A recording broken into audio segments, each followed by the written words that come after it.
Monsters was written about real life monsters and pretend monsters, and it had a thematic exploration of like domestic violence and what else was in there? A little bit of political stuff, and it was and supernatural as well, the seance. Yes, the gothic sports anthem of 2016. We're very serious about sports goth in Lady Shark. We like to write rock anthems that go on for 8 minutes at a time until we're sweaty and disgusting. Rock is an endurance endeavour. Yes, I agree. But yeah, Monsters, it kind of came about. I was looking at, there's an Australian artist, her name's Adelita. She plays in a band called Magic Dirt. And she was doing some pretty cool stuff with loop pedals and guitars and rock, and I thought it was pretty cool. And then there was also an ongoing fan of Sleater Kinney and other sort of writers chicks, or ladies I should say, rather than chickens.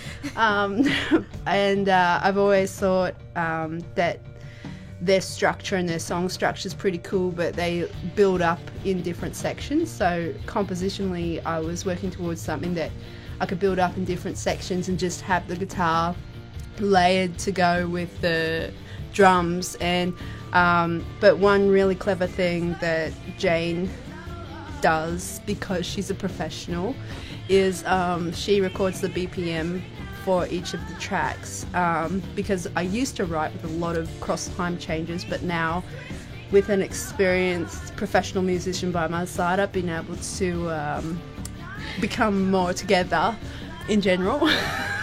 Thanks, Jane. And that's just because you can't argue with the click. That's right. You can argue with me. That's right. Yes. Not with the metronome. Yes. It's usually the click's the loudest thing in any recording that we ever do. It's like, I'm not hearing the click.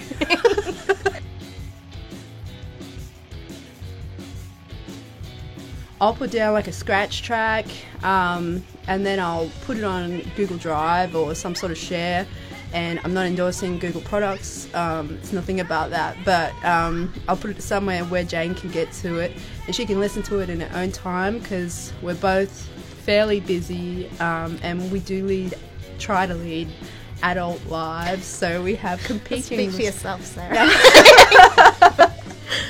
We have competing responsibilities, but yeah, so basically we're time poor, so putting it somewhere where we can share it and get to it helps us to just compose independently and practice independently, and then we come together and we'll put it all together and see what it sounds like and what sort of elements to put in where.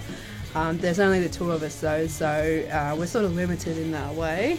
But if I could just jump in on that, I think because Sarah uses so much in the way of loops, even though it's a duo, I feel like you get a very dense, layered sound. And that's also been a really interesting challenge for me with live performance and touring, is really the loop pedal is very dominant, and having to follow and drum along with the loops has been a really fun challenge.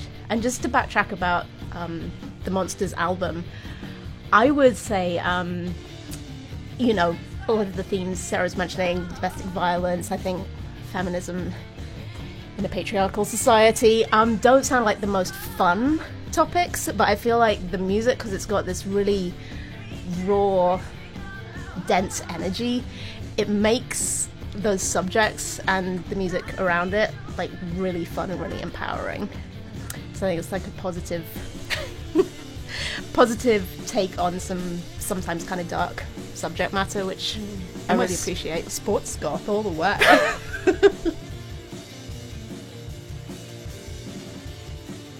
We are going to the next album we're working on. We have like it pretty much drafted, but rather than being more like rock epic like the last one was with Monsters, we're looking towards a more rock format, but also adding extra instruments. So we are going to get a new player in with us to play, But we're just sort of like finishing off the Monsters promotion and distribution and stuff. So we want to wait until the time is right to introduce the new person, but to unveil the mystery. We'll have them pop out of a big cake.